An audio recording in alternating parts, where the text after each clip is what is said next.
Because we have our OFWs. Kairot atong mga OFW nga nag-effort hagawa sa abroad, tapos si kita, ang mga students, ang aton role is to study, di ba? Dili pa nato nagagampanan ng mahupay. So, mas nakaka-proud kung ano yung mga studies naka-focus ka mo. Laanay, ha? Focus lagi kita at aton mga studies. Para wari kita hini. Kaya ini kasi mga problema niya.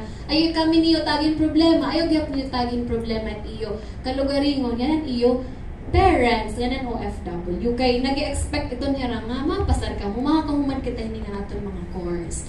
Okay? So, number 3, underload subjects. Meaning, waray ka mo aniyo, dapat itong semester, 26 units, aniyo gin-enroll is 10 units la, meaning underload. Kulang ang iyong mga units na gin-enroll.